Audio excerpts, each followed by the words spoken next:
با سلام. ویندوز LTSC ویندوزیه که چه کاربردهایی داره یا حالا برای چی باید از این ویندوز استفاده کنیم.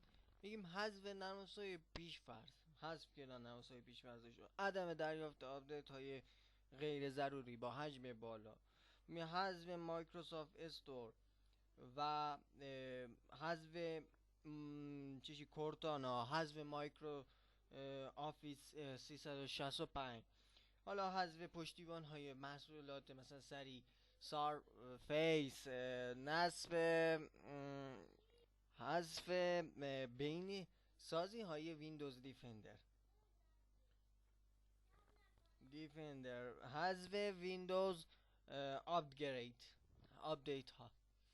اینها رو ما باید چکار کنیم، باید در نظر بگیریم که چه تفاوت هایی با ویندوز چیش داره، ویندوز 11 یا ویندوز 8. خسته نباشید، خداحافظ.